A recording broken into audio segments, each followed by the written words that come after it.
Welcome to the Manufacturing Masters Podcast with your host, Allison DeFord. Have you ever uttered a phrase like this? Ugh, all those people out in the shop floor, they don't want to work. Or all they do is make mistakes. Or why can't they just get the job done the way I want it done?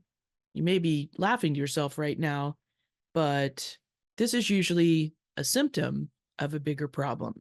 And that's why today we're going to talk about what management gets wrong about the shop floor, how you can fix it, and the powerful results that happen as a result. And thank goodness we have an amazing guest today. Dave Crysler is not only an expert on the Manufacturing Masters platform, he is the founder of TheCryslerClub.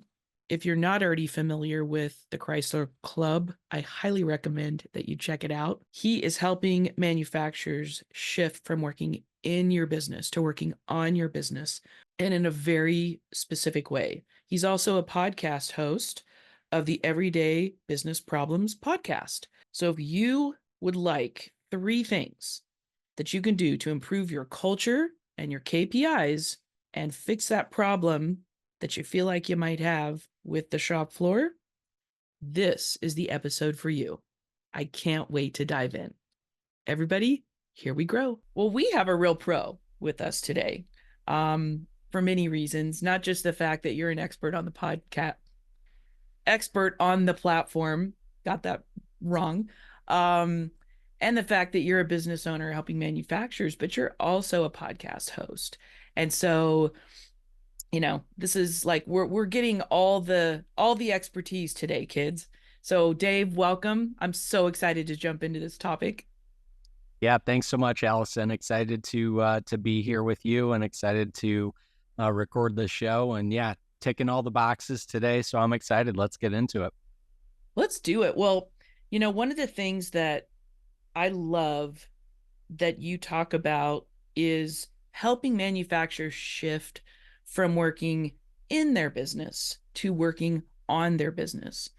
And one big challenge, I would like to think of it as a big, hairy, audacious challenge for many people, is, and this is, we're getting into a very specific topic today, what management gets wrong about the shop floor.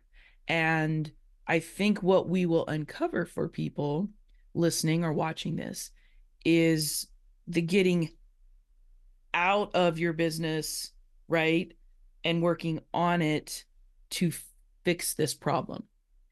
And in one of your videos, I can't talk to you, I think I need more coffee.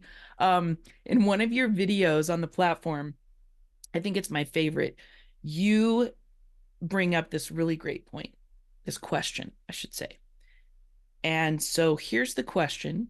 Have you, listening or watching this, have you ever said this to yourself or out loud?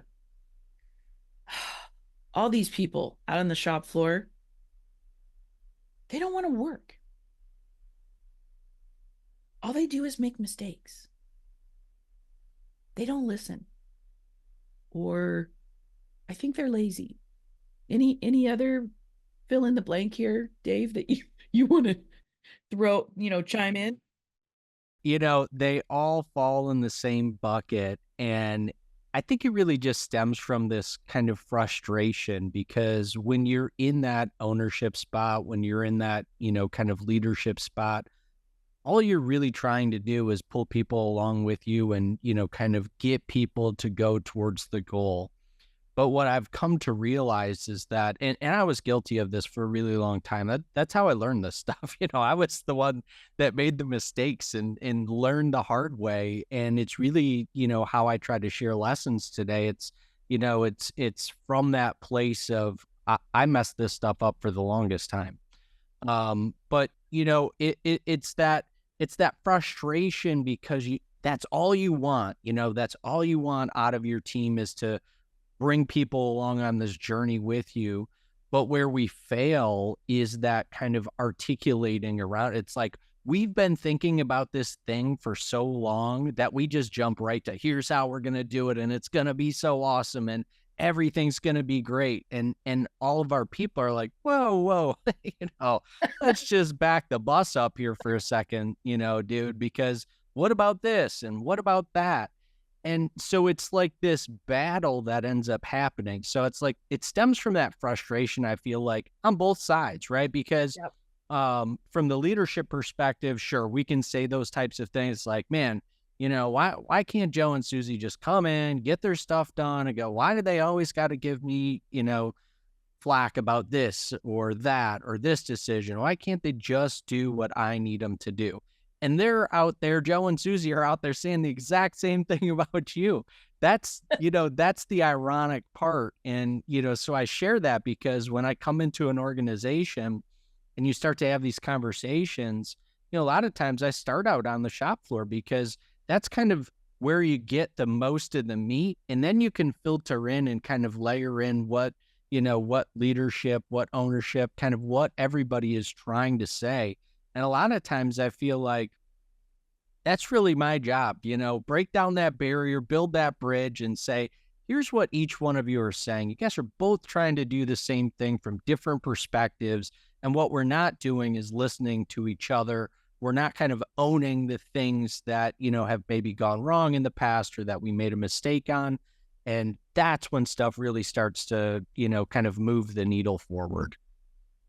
Yes. And something that you mentioned in one of your videos is that you grew up with or came up through the ranks with like an old school approach, which I feel like I did too. I feel like, maybe that was our generation, but it was that top down leadership style, do as I say.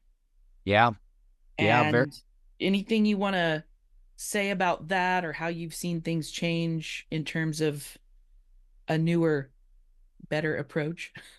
Yeah, I mean, I think I shared kind of the full story in the video, but just quickly, I mean, my parents owned two different businesses, two different manufacturing businesses as I was growing up. So, those businesses were started in the 70s and 80s, and it was that very much top-down leadership. You say jump, I say how high, and everybody goes on their merry way. And, it wasn't a lot of this kind of more empathetic, understanding, two-way communication situation that we've really come into. And what I can say from firsthand experience is having done it both ways.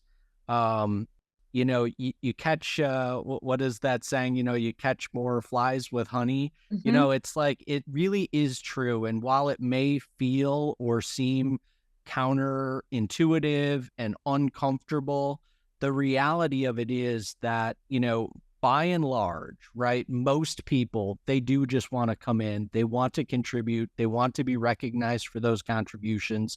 They want to be rewarded as such, and they want to go home. They want to do their own thing. So, if both sides are already aligned from that perspective, because I'd say most of leadership, complements that, then the thing that's really missing is that two-way communication. And it's not about barking orders, but it's about bringing people along on that journey. And here's the part that a lot of people kind of skip over with this. It's not just about being like empathetic and, touchy-feely and, oh, too many people have feelings these days. It's not about that. It's about tapping into other people's experience. Like, that's the part that gets so missed by so many, because it's like, oh, I don't really want to do that. Well, that may be, but what you're missing out on is this person's life experience and other, job experience that they may have some really amazing ideas to move the needle for your business, but, you're just too closed-minded to kind of want to bring them, into that conversation. So that's the one thing that I feel like just gets totally overlooked. Not many people talk about that part because they're focused more on the, kind of emotional side of it, which is certainly part of it, Mm-hmm. Well, and one of the meaty center here that we're going to jump into are 3 things that the manufacturer who's listening to this or watching it 3 things they can do to improve their culture and their KPIs and fix this problem, right? Of kind of if they're feeling like them against the shop floor or there's a problem on the shop floor. And right before we jump into that, I am curious from your experience, because I've been in a number of manufacturing shops and companies. And I don't know what your answer will be to this, but I'm curious. Do you notice any major difference between a really small manufacturer and, say, a mid-sized manufacturer where you have more layers, more people? Um, and I guess the reason I'm asking this is that I work with a lot of smaller manufacturers, and they seem to have a pretty good handle on this topic. They're very good at, being on the shop floor every single day, talking to their people, asking them for their opinion. Now, I'm not saying that every small manufacturer gets it right like this, but what's your experience been with that, with the different sizes, small to mid-size? Have you seen any major differences there? Yeah, I mean, I think it's a great observation. What I've seen going into organizations of all sizes really is in the small shop space. To your point, I do think by and large, it's like yes, you know everybody, yes, you're out and involved. If anything, I would say that's where the folks, kind of the in versus on, that's really where you see that the most. So they are so hands on. They are so involved in kind of those relationships that sometimes, in my opinion, honestly crosses the line from a professional relationship perspective. And, like it's very challenging, especially if you're trying to grow and scale, because as you do that, it's nearly impossible to maintain that level of relationship. So while it may be successful when you're a shop of 5 or 10, even if you get to 25 or 30, it becomes very challenging to do those same things. So if that's your goal, and again, I say like your goals are your goals. Just because somebody's out there saying like, oh, you could do this and you could scale and you could grow, that maybe that's not on your radar, and that's perfectly okay, right? But if it is, and you've got these bigger plans for down the road, in my point is you need to be mindful of those types of things. So that's what I typically see in the small businesses. As you start to get into those mid-sized businesses where there are some more leadership layers, those could be, team leads up through kind of, your typical management layers. That's when I start to see a bit more friction in terms of these guys and girls out here, they don't want to do anything. And, you head out to the floor and it's like, management never listens to us. It's like, and so to your point, yes, you see that a bit more in larger organizations. And the bigger the organization, the more challenging it is to keep those lines of communication open and to really, you hear people talk about these kind of cross-functional silos, if we want to talk about, really fancy, jargon. Right. But all that really means is that across your different departments of your manufacturing environment, people aren't talking. People aren't sharing goals. People aren't talking about, roadblocks and how to remove them. How do we bring people together maybe in like a, kind of a tiger team atmosphere where you've got somebody from customer service and somebody from engineering and somebody from, production, let's say, and quality. You bring them together and do some sort of a Kaizen or a continuous improvement event, something ultra focused, right? That's what breaking down those kind of lines of communication are. And that gets, the bigger the org, the more challenging it becomes because you've just got more people involved. And it becomes really difficult to make sure that people at all layers across and up and down are communicating effectively. Yes, I love that. Thank you for that insight. I appreciate it. Well, so let's jump in to 3 things that manufacturers can do. I feel like whether they're really no matter what their size is to improve their culture and their KPIs. the first thing that you talk about is understanding things from your team's perspective, right? This is where that empathy comes into play, I think. And you talk about active listening. Yeah. What is that to, let's say the person listening to this is like, okay, I know what that is, but do I really? Yeah. This is, honestly one of my favorite things because everybody is so busy and occupied with things and kind of getting stuff checked off their list and moving on to the next thing. And again, I was super guilty of this for a long, long time. Somebody'd come into my office and they'd be sharing whatever, right? An opinion on something, a problem that they're having, didn't matter. But here I was plugging away at emails. I was listening, right? But I wasn't focused. I didn't Right. turn my chair. I wasn't looking at them. I didn't give them the impression that I was actually in that conversation. Although I felt I was listening. I felt I was, contributing. I wasn't really in it because I was focused on trying to get my stuff taken care of. And so active listening is really about being a part of the conversation. And if you are in the middle of something, let that person know, hey, can this wait? Can you give me 10 minutes? I really want to, focus on what you're coming at me with, but I really have to get this wrapped up first. Doing little things like that, it just makes a tremendous amount of difference in terms of that kind of connection to your people.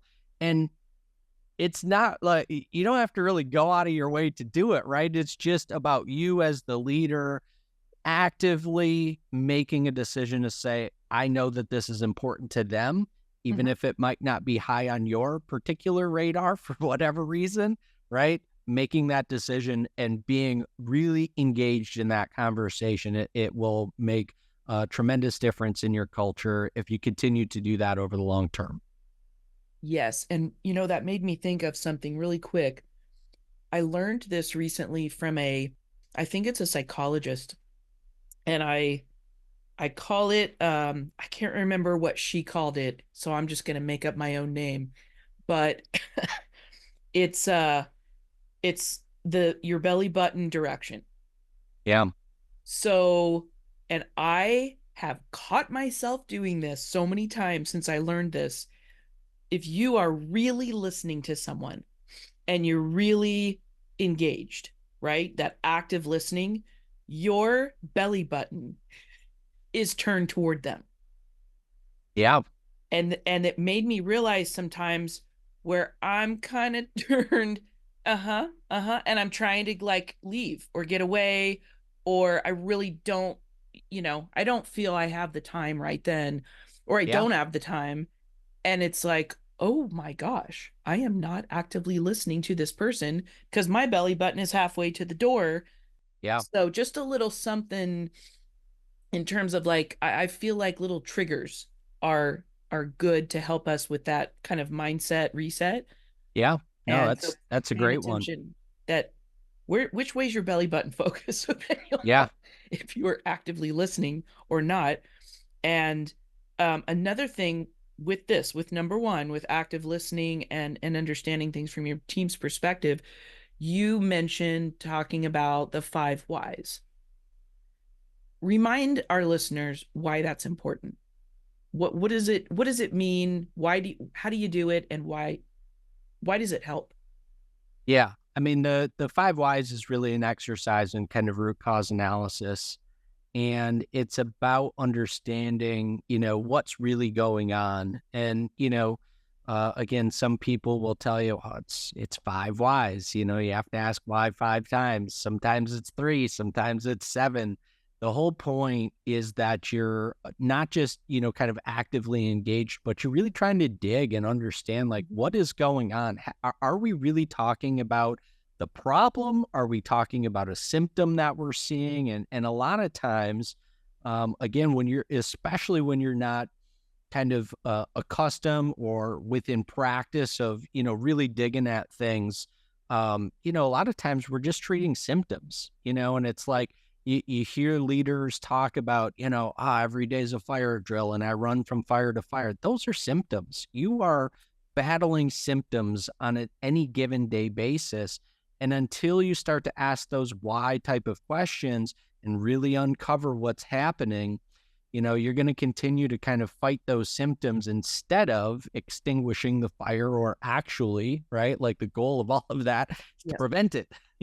Like what can we do to prevent it from occurring the next time around? So that's, the 5 whys is just a tool in our tool belt to be able to do that. It's a simple way to remember, like, is there something underneath this? Like, is there a little bit more that we need to understand about this in order to make sure that we're actually solving for the most appropriate, root cause?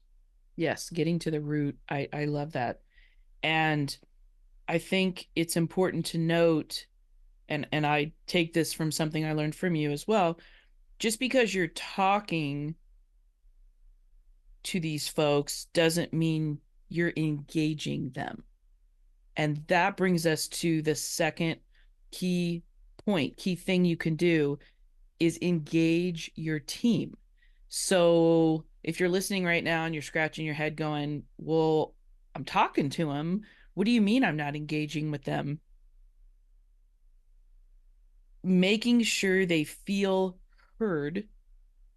And I don't know about you, but I feel like the restating, what I heard you say is this. It's like, did I hear you correctly? Like, are we on the same? Do you think that is helpful?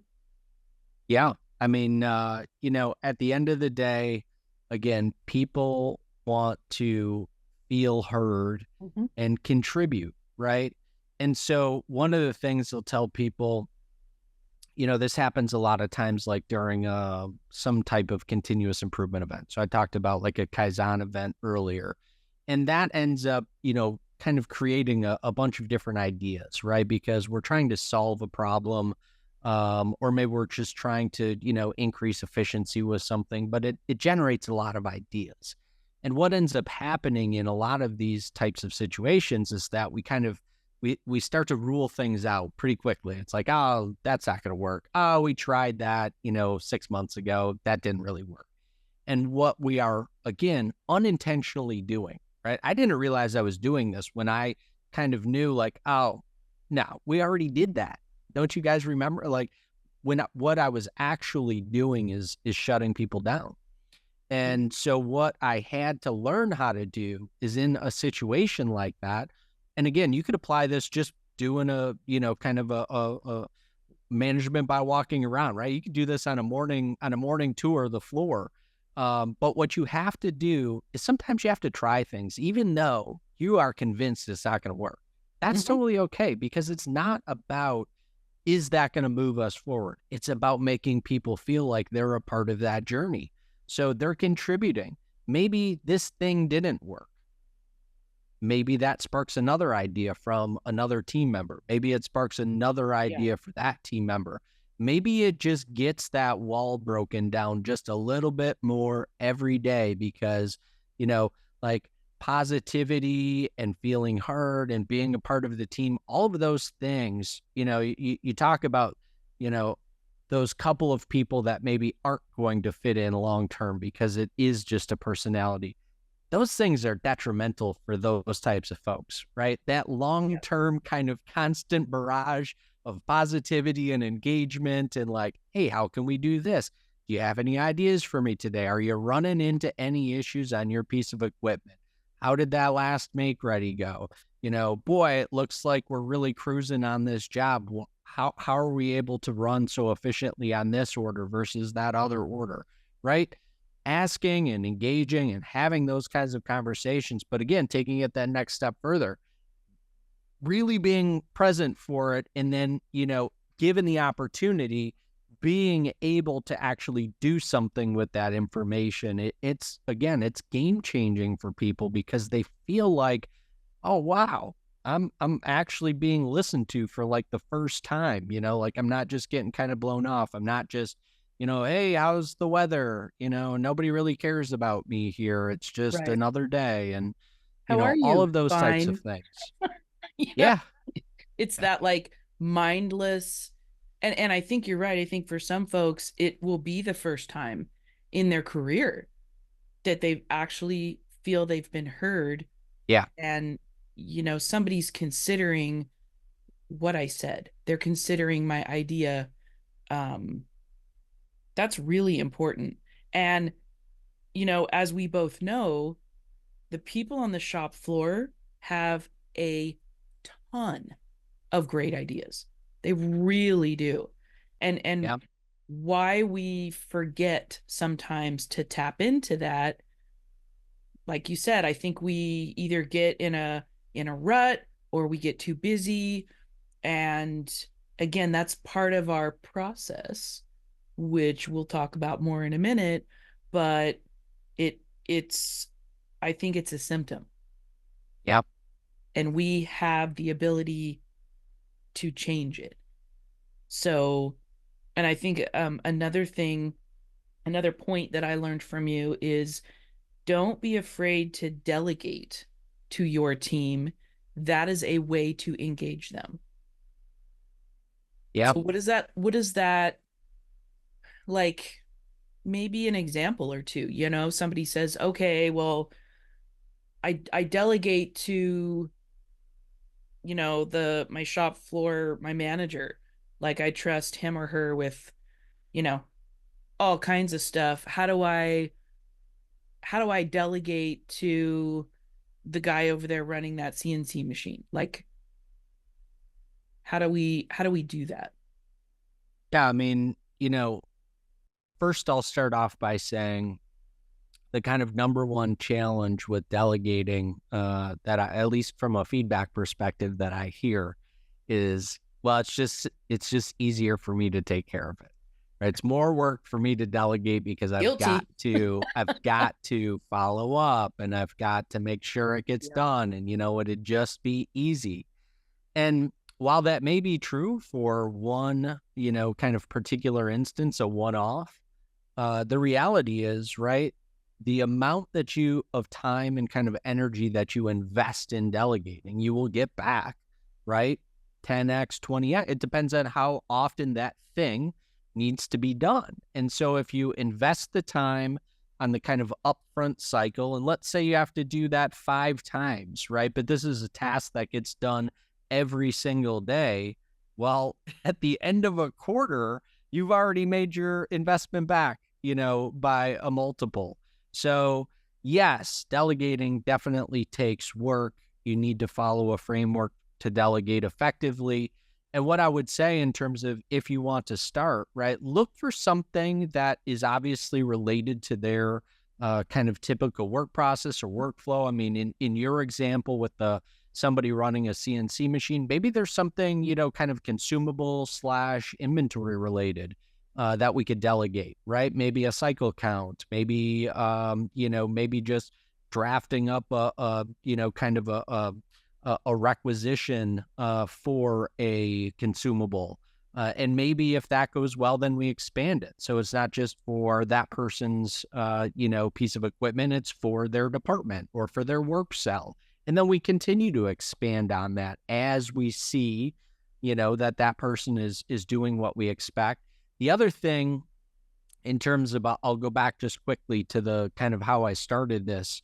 One of the things that we can do is build in some sort of, kind of feedback loop or mechanism, right? Yes. And so instead of you chasing, right, you get the information. And so if you haven't gotten the information, you know that it's not been done, or right, you didn't kind of figure out the most appropriate feedback loop. So delegating is all about kind of maintaining that higher level of visibility and then empowering people to be a part of the solution. I'll share one quick story about this because I think it's great. It's a great way to capture kind of both sides. So this was years ago. I was running a facility. It was a printing facility, and I had a couple of my guys that were responsible to put in the ink order. And, they didn't. And so what ended up happening, long story short, we ran out of ink, right?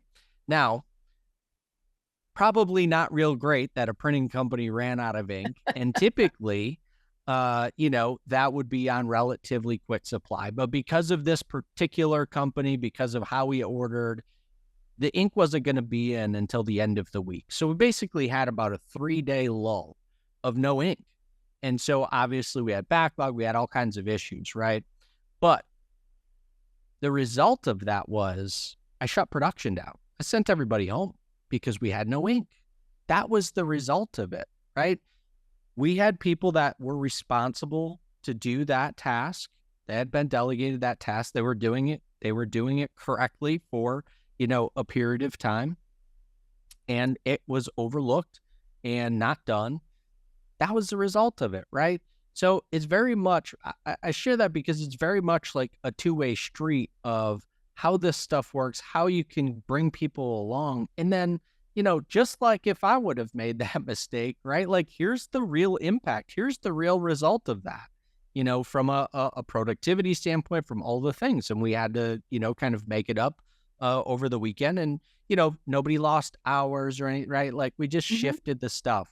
So it wasn't a punishment. It was reality of the situation because we didn't follow a process that we had in place. It ended up creating a big, giant snowball storm of events. And those were the repercussions. We all had to deal with those repercussions together because they were responsible. I was responsible, right? So that's the kind of stuff that you can expect. And, doing those things to me brings, more of a culture together because everybody understands that they are critical in this, giant cog that we're of a system that we're building. And, it doesn't take much for one thing to kind of throw a wrench into that. So. Excellent. So good feedback loop and delegating, making sure they feel heard, ask them for their ideas. So that's number 2. That's how we engage. Yep. Engage our team. Number 3 is, and I think this is so important, you talk about you have to implement some kind of change. And you said something that I think is very profound. And I think everybody listening to this, please pay attention. No update is an update, right? You gave an example in one of your videos and you said, letting people know it's still important, this thing that you're going to follow up on, whether you're on the shop floor or your management, but giving an update that there is no update at just yet. It's still an update. So you communicated. I love that. Well, my profound lessons came from a lot of pain. Baptism by fire. Yeah, that's reality though. I was so guilty of this because, it's like, yeah, things are still moving forward. We haven't made any progress. Things, but yes, we're still doing it. It hasn't gone anywhere, but yes, this is still important. We're still doing this. And so again, I had to learn that lesson of like, that's still an update. People just want to be involved. People want to know because otherwise what ends up happening is, kind of, you've heard this expression, like flavor of the month. And that's what it becomes. It becomes like, oh, what are we trying this month? What are we going to be rolling out again this month? What happened to the 10 things that we were working on last quarter? Whatever happened to those? Did we not get approval for it? Right. Like those are all kinds of different things. But yeah, making sure that we continue to talk about what is going on, even when there is nothing going on. Yeah, that is still definitely an update. People definitely want to hear that. And again, I put it into the bucket of, it's never intentional, especially from that leadership side, either side, right? I feel like none of it's ever intentional. it just is what it is. And that's how I had to learn these lessons. Because again, as you know, I was kind of growing in responsibility. This is back before, you know, I had my consultancy. Um, you know, as I was growing in responsibility and getting more, you know, larger facilities and more team members, it was like, boy, I can't. How do I do all of this? How do I keep everybody in the loop of what's happening? And you know, if there is a delay, how do we talk about that? Because people want to know, and people, you know, want to again feel like they are a part of what is happening, even if nothing is happening. So Yes. Well, I too have been very guilty of it's in my mind, yeah, it's on my to-do list. Well, guess what? They can't read my mind. yeah, So I think your suggestion is excellent. And, you know, you talk about ultimately you may need to create a better system and or technology to fix the root cause. Because I heard a saying once and I've never forgotten it. You have the perfect systems in place for the results you're getting. yeah, Ouch. So if you don't like the results, that's where you might have to, in terms of change, not just try new things, but go back and take a look at your system because you clearly, like you said, if you're, you know, you're busy putting out fires, but that is a symptom of a deeper problem. yeah, And we've all been guilty of that. And another thing that I think is important that you've brought up is driving engagement between leadership and the shop floor. So, like, really, like pushing for it, driving it, making sure that you're, you know, leaning into it. I think almost insisting it, you know, encouraging it. Like it's a thing that everybody's hungry for. And it, a lot of times it does start at the top.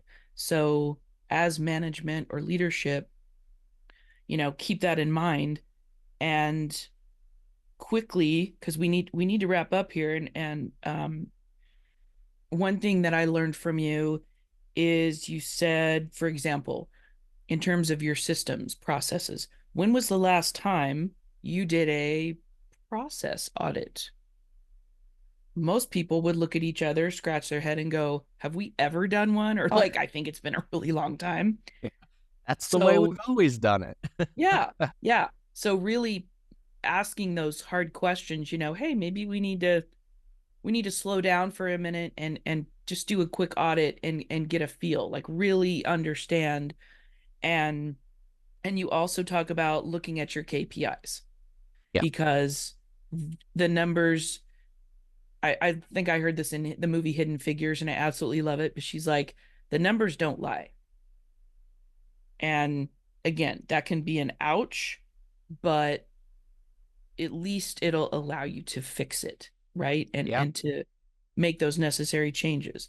So, I mean, to wrap up here, by doing 1, 2, and 3, you and these are all three from you. So I'm quoting you.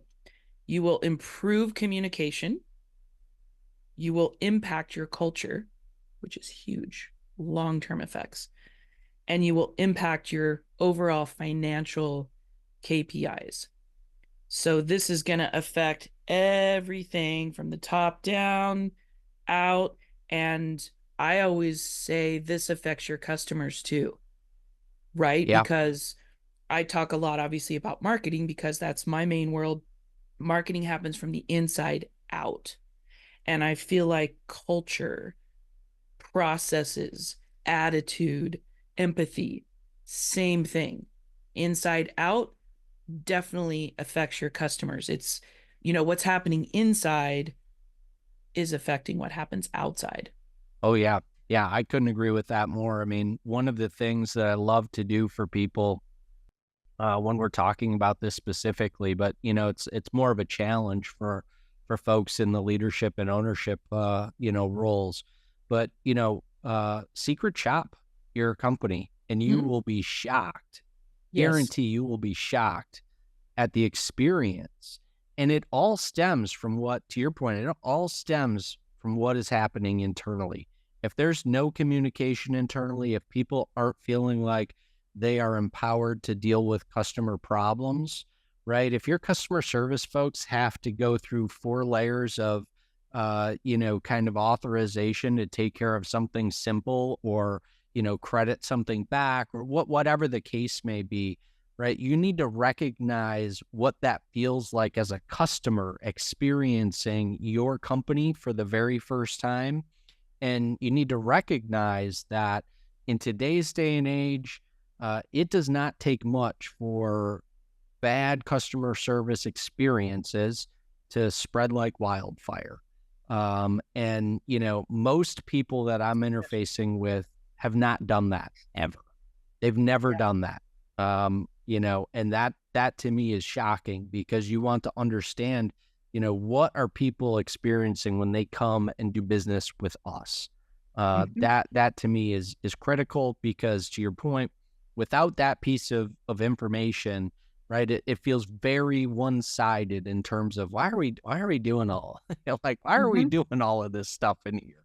Yeah, we want to make more money. Yeah, we want, happy people, right? But this seems like it's too much. Well, do that one time and I guarantee that you will not feel like that at all. You'll be like, oh my gosh, we have got to take care of this immediately. It's crazy how quickly the tides turn on that. Yeah. Excellent suggestion. And I add something to this would be, even if at the least you pretend you're a customer, go on your website and fill out the contact form. Yeah. And the reason I say this is from my own personal experience of trying to reach out to companies and never hearing back from them. I don't even know if they got it. So at the least, make sure that you just do that one thing. Yeah. I think they should take your advice and, take it a step further. But, well, I want to end this with you brought up a quote in one of your videos, and I think it's very powerful. And this to me is the epitome of what we're talking about here, of management, the shop floor. Treat people like they make a difference, and they will. I love that. I'm so glad that you shared that quote because it was like, wow. Yeah. That's so true.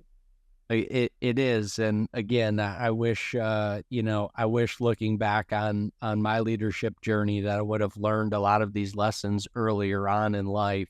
Yep.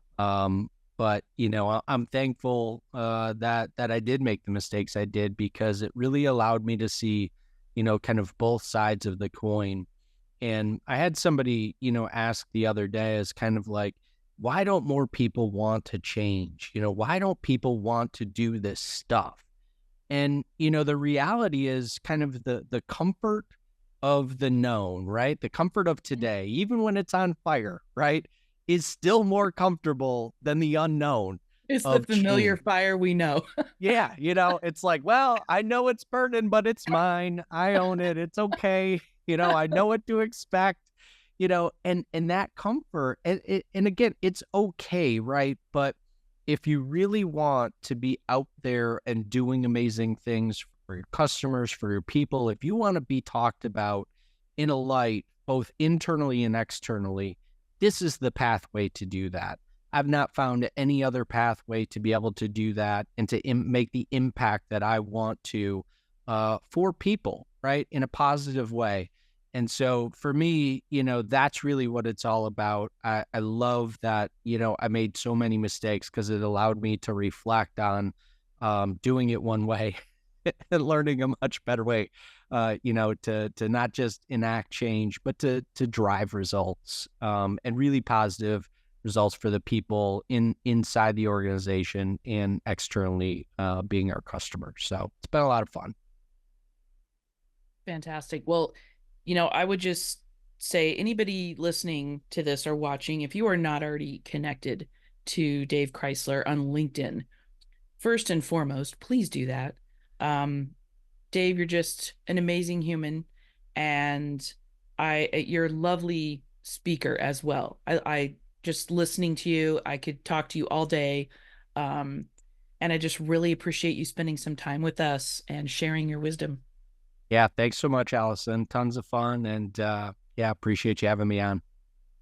Well, and you listening and watching this, we want you to know that we appreciate you, and we know that you have lots of different choices of how to spend your time. And I just want to say thank you for spending a little time with us today and investing this time in yourself and your business. And please feel free to reach out to either one of us or to Manufacturing Masters and let us know what you thought of this. Was this relevant content? Was it helpful for you? And is there anything you would add to what we're talking about? We'd love to hear from you. So everybody, stay tuned. We'll see you next time. If you're not already, subscribe to the Manufacturing Masters podcast on Apple Music or Spotify. And for a deeper dive, head on over to manufacturing-masters.com. It's everything they never taught you in school.